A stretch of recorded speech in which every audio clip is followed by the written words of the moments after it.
And here I was at 31 years of age, just sliding into depression.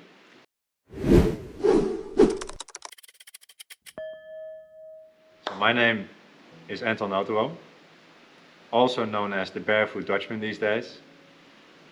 And I'm going to walk a new Guinness World Record, walking barefoot from LA, California to New York. So all the way across the United States, 5,000 Ks, to raise awareness and funds for men's mental health. So just right here. So we're just gonna test, you're a big guy. Just gonna test your range of motion. Stop there. Relax your arm. Just wanna see how high it goes up on its own. Stops there. There is something going on inside my body that I don't know what it is. So I have like a rash all of a sudden that comes up, fiery. I know my posture is not right. I've known that for a long time already. I know I have an infection in my feet. So there's something going on the inside. There's something going on with my posture. And there's something going on with my heart. At least that's what I think. And it has something to do with COVID times. But since I'm aware, I can feel like these little stings around my heart, and it worries me at night. So it's definitely something I want to find a way to flush it out and find a way to realign myself. First, just cover one nostril and breathe in really deep. And all the way out. Now cover the other nostril and do the opposite. Now close, yeah. So there's much, much, much less airway on the right. And what we're finding is that it's your breath, it's your skull that's frozen, and then the diaphragm that freezes with it. Yeah. I do feel that because of a jaw surgery I once had when I was little, I feel on this side like sometimes muscle cramps. So like in my, on this side of my jaw, when I eat something like an apple, behind my ear, my neck on this side, whenever I go to the gym, sometimes I can feel it coming, and when I can feel it coming, it's pretty much too late already. Is there something that you would like to release? Emotion, trauma, anything that you still feel like you're hanging on to? Good. I know there's tension in my body from everything that's going on right now, so there's a lot happening. I feel the pressure of it needing to succeed. And I feel that pressure, so I can feel that tension going through my body. And I actually observing you, that is the thing. So maybe we release, I know it's hard, the need to feel like we have to succeed. You know, because that's a big deal for you. It is now, for sure. Yeah. So for me, for 10 years, I've been told, shut off your emotions, shut off your emotions, shut off your emotions. That's all I knew. And then you leave the army, and then what? Leaving the army is one thing already, because that's the only world you know. Like from 18 until 28, my whole adulthood life, the army is what I knew. And then all of a sudden you come into society, where there's different people, different jobs, different way of thinking. So there's this massive hole already that you sink into, not knowing who you are. And then there's the fact that you're gonna have to deal with the backlash of 10 years of army and not knowing where the on button is. So that's why, yeah, so many struggle. And here I was at 31 years of age, could only afford a 6-bed dorm in a hostel, sharing my room with 5 youngsters. They were 19, 20 years old, fully frothing on life, and I was in my bunk bed, just sliding into depression. What do you feel when we're touching there? Just pain. Where does the pain go? Just right there, or is it spread into your head? No, it just stays there. Okay. I was, having the really heartbroken feelings. I felt the financial pressure. I felt stuck in the life I was having. So all of a sudden, I got in my mind so much that my body started to respond. So I could be in a construction site, and all of a sudden I was hyperventilating. The hyperventilation became that severe. I was having panic attacks, and the panic attacks became that severe that it felt like I was having a heart attack. All of a sudden I could just burst out in tears. I didn't know where the tears came from, but crying as a man on a construction site in Australia is definitely a no-go. At least that's what I told myself coming out of the army. Let's just feel your diaphragm here. Right there. Right under. It's right around your liver too. The liver's kind of hard. So with every twist in the body, there's a top to the twist, and there's a bottom to the twist. So right here is the bottom part, and then through your skull is the upper part. And now I didn't know who I was, what I was doing. No family, no friends. So yeah, that was it. That was my life all of a sudden. So all I had left to do at that point for me to kind of stay sane a little bit was to go outside and walk. For like 8-9 hours a day, all I did was just pace up and down, up and down, up and down to tire myself out physically, so at least I could sleep a little bit at night. To be amongst people, because you know, one of the first things you do when you struggle mentally is push people away. Not always fully aware of it, but you start to act out. I would just sit there on the couch with 30 people around me and still feel lonely. I just couldn't level with anyone anymore. And I did that for weeks till months on end.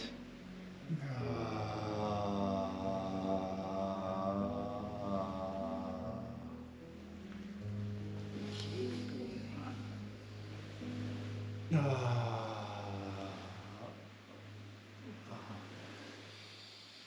are successful. You don't need to become successful.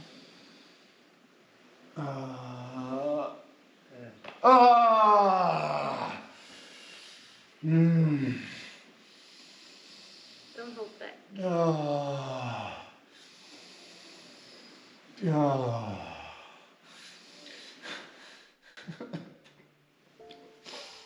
Rock bottom for me was on top of a cliff, because where I usually was the person that other people would come to for good life advice, I was fully loving life. You know, I would always say, look at the sunrise, look at the beautiful ocean, look at, you know, how beautiful life is. Because I know life can be over within a second, because of Afghanistan, because of all the travels I've done already, that I fully knew how lucky and blessed I am to be, you know, living in a country like Australia, to be born in a safe country like the Netherlands. But now all of that was working against me. I knew I had to feel blessed. I knew I had to feel something with, you know, seeing the ocean. But I wasn't feeling anything anymore, like nothing. So it started to frustrate me that I was looking at an ocean but didn't feel anymore. So I decided to walk up one of these beautiful cliffs, and I went up by myself to watch the sunset. And I climbed the fence and I walked towards the cliff, and again I was standing there and I didn't feel anything. Like I didn't enjoy it, I didn't feel what I was supposed to feel or told myself I should feel. And instead I looked down and could understand why people take that very last step.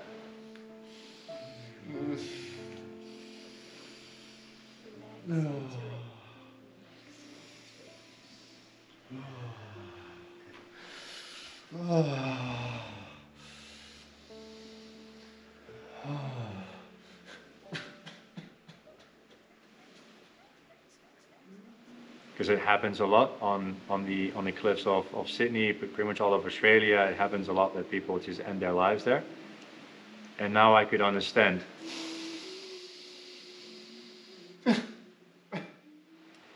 And lucky enough, just the thought in that moment scared me enough to kind of stumble back, take a step back from the edge. I climbed back over the fence, and I don't know how I missed this the first time, because it's a very long fence, and all the way along the fence they had these small signs saying, if you're in mental distress, call Lifeline, we're here 24/7. But even in that moment, I still told myself I don't have a problem. You know, I'm a man, I'm ex-military, I don't deal in problems, and even if there's a problem, I'll fix it myself, it's okay. And that took another week or so of again pacing up and down the beach. And all of a sudden I stopped, like on the middle of this beach. I was overlooking the ocean, and I realized I'm at this intersection here. I can either keep doing what I'm doing. That's not going to change anything about the situation. It's going to get me to, like, further down the rabbit hole. I will not come out. That will be the end. I felt in that moment, if I want to have a different outcome, if I want to feel different, I need to start doing different things. And there's only one person that can do it. It's me. You can be a victim and not take any help for as long as possible, but there's only one person that can, reach out for help, and that's me, and do the work. That's me. And this is going to be a very, very deep release. You're going to take 10 breaths. Each breath, I want you to relax deeper into it. And then, yeah.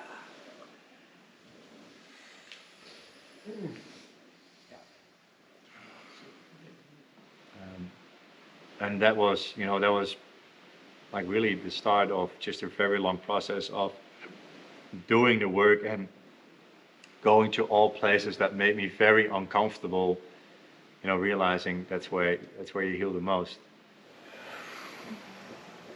All insecurity is going to leave your body right now. Replaced with perfect confidence. 3 more breaths. All the way in. All the way out.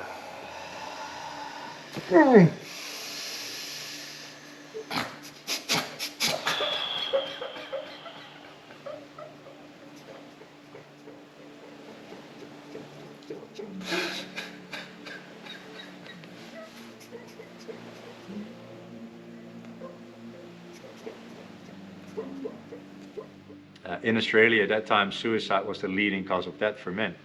Like double the amount of the road toll deaths or disease. So it's a massive, massive problem. So I figured, okay, now I have my own story. I've been through it. I know now it's real. It's not some people just whinging about life. It actually hurts, and it's troubling. I learned all these tools. And if there's something I learned in the army is lead by example. If you want your men to follow, you need to set the right example yourself first, so they can follow your example. So with that in mind, I decided, okay, I want to do something that creates attention for this problem, so I can share my own story and my tools, in the hopes that will create, again, that safe bubble for someone else to feel like if he can do it, then I can do it. And especially coming out of like a very masculine environment like the army, like construction, more men will feel like, oh, okay, but if he's been to Afghanistan, but he can still show emotion, then it must be something, So that's how the whole idea came of doing something out of the ordinary to raise the awareness. I'm going to adjust this bone right here. I'm going to take a small balloon with your nose. Very safe. But it's going to feel like you're drowning. 10 seconds. And then you're going to feel something weird going into your nose.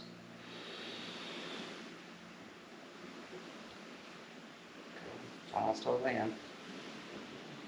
All the way in. Perfect. And keep looking up to the right. You're going to feel pressure. A lot of pressure for about 10 seconds. Here we go. 10 seconds, it'll be over.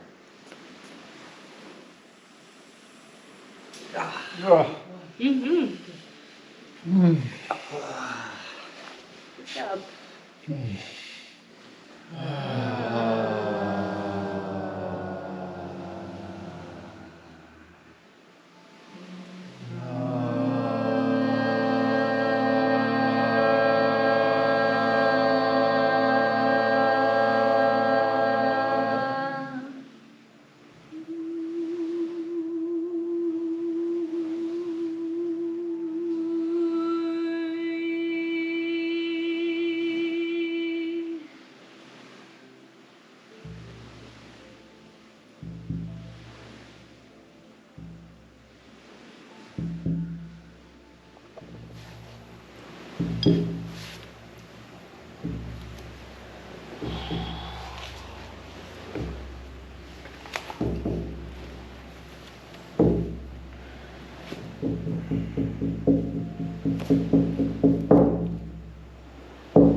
But doing something crazy as this, like a full distance across the States barefooted, something that's never been done before, it's just gonna draw and keep the attention of the people.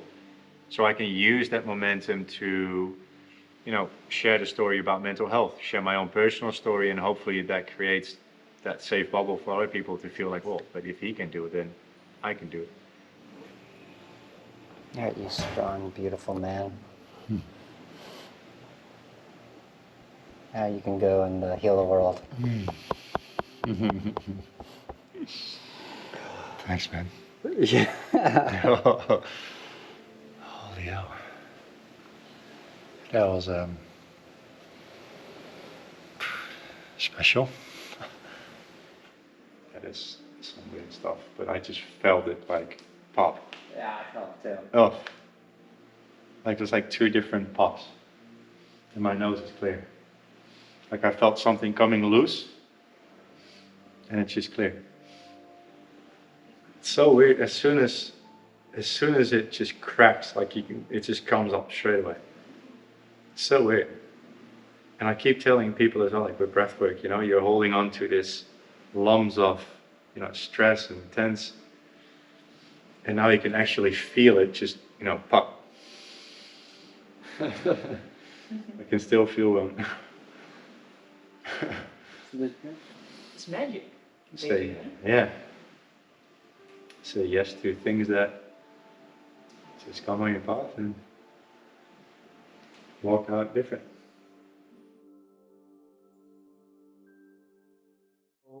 Seeing that, how did it? What came up? I know how I felt afterwards, and that's like such a big feeling of relief. And even Meryl, my girlfriend that was there, said a few times, like, you just look different. Like my face looked different straight after.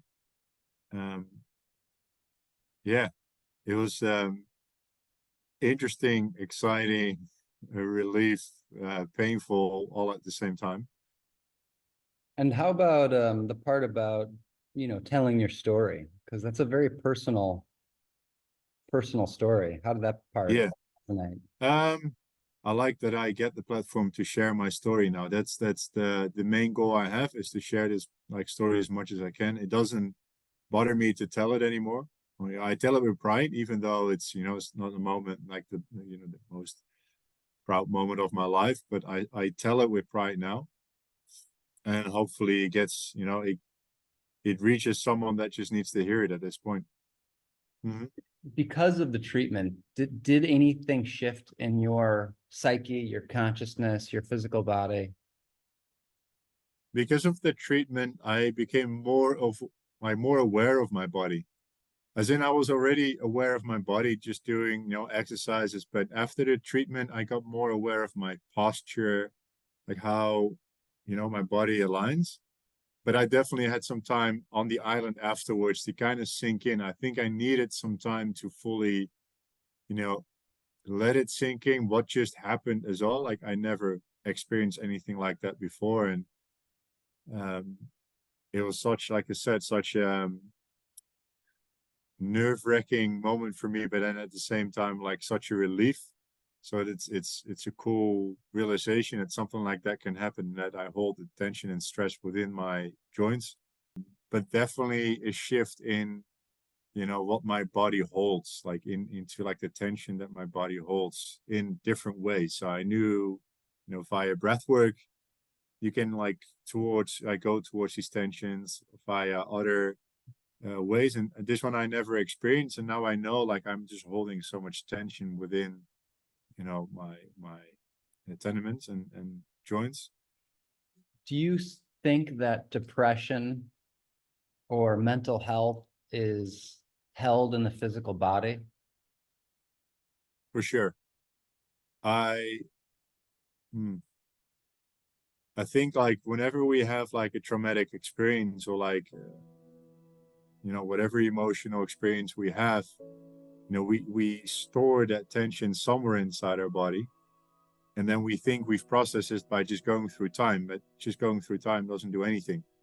Time just passes, and a moment passes, and then it maybe feels lighter, but the tension is still there. So 100% that depression and mental health, um, diseases and anxiety and stress all stores up in the body, and as a result from all the stored up stresses that we have from all the moments we've had in our life. So the more we seek these kind of moments where we have this, tension relief or stress relief or whatever, the more we actually deal with our mental health. And of course, it's via talking and reliving certain experiences as well, but it's a lot of body work as well. Yeah, I agree. It's on so many layers. Like you said, Yeah. it's breath, it's in the physical body, it's in the thoughts, it's these patterns that need to be interrupted. Yeah. And, I went through, and this is just, again, for me, I went through a period that was very difficult. And the only way that I could help myself was I would go for a multiple hour walk in the forest. Oh, yeah. Yeah. I think walking is one of the most powerful ways of balancing the body. I think so too. Clearly. Yeah. Apparently it's pretty good for you. Are you inviting people who have mental health to walk with you? For sure. So pretty much this whole walk from LA to New York is one big massive walk and talk. So whoever feels like they want to share a story or need to unload a burden or even just want to have some fun, get out of the house, because that, doesn't happen too often for some people as well. Come take along for sure. And we can find your location on Instagram. Yeah, people can find me and follow the story on the Barefoot Dutchman on Instagram, Facebook, or thebarefootdutchman.com. I usually use Instagram and everything is linked to that. So that'll be the best place to find me. Mainly on the website, we'll have like a live GPS tracker so you can always see where I'm at. And, come see me and tag along for a bit of the walk. Anton, I plan on tagging along for the bit of the walk. Awesome. I'm looking forward to that. Nice. I think I can definitely use that as well. Yeah, I can be For part of sure. your service team. Yeah. Awesome. Maybe someone watching this has an extra camper van. What is it that you need? Well, yeah, I the one thing I'm still looking for is either 2 camper vans or 2 like RVs, just something to actually live in for 8 months with the shower, with the kitchen and a good bed. That's the one thing I'm still looking for. So any help on that department will be highly appreciated. And that's pretty much it, man. And then of course just getting the message out there. Like that's the most important thing. The more people we can reach, the more people we can potentially help with this story. So if you want to donate, you can go to again thebarefootdutchman.com, and together with a Dutch Marine, we're going to set up living rooms in the States and in the Netherlands, starting there and then eventually all over the world, for men that feel like they need help or that they're struggling with something, but getting help is too big of a step, or the waiting line is still like 6 to 12 months to even get help.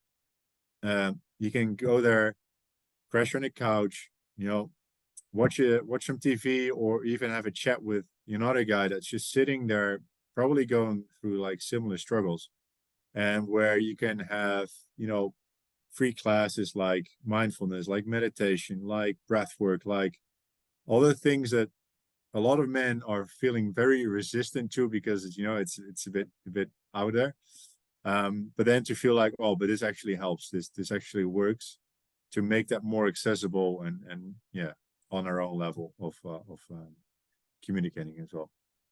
Excellent. It was really such a pleasure and honor to get to meet you. And I love when people are doing, big, inspiring things. I think Likewise. I think it's part of the healing, the courage to step out and put yourself out there. So congratulations on that. Thank you. Well, I mean, like same counts for you with what you do right now and getting this message out. It's the work you do has a lot of magic for other people as well. So pretty much we're doing the same thing, just different method. Yeah. Excellent. It's a big dream. Yeah. Dreams are made to be made true, right? Or not just follow, but let them come through. Yeah. And it's such a big issue in our times. And so, yeah, again, thank you, brother. I have one more question. Okay. All right. This is the most important one. All right. Are you still depressed? No, I'm No? definitely not depressed. No, I definitely go through my moments where I have doubt and insecurities. But I actually think that's a very healthy way to get to know yourself. So having doubt and insecurities is not a bad thing. It just shows you that you have things to work on so you can keep evolving. Being depressed is where you do not have your thoughts and your emotions under control anymore, in my sense. And you just in this downward spiral where things become worse and worse and worse because of your own negative thinking. That's definitely where I'm not at. Like I'm full on life. I know exactly where I stand, who I am right now. I know I have a lot of things to work on still, but I love it. There's no end to it. And before I hated the idea of I still need to do so much. Now I kind of love it. Again, it's gonna suck. It's not always gonna be pretty. But I'm like, okay, give it to me. Like I know I can. Like I know I have these pillars standing to carry me, and it's just adding to like more cement and concrete to these pillars that are carrying me. So I'm definitely not depressed anymore.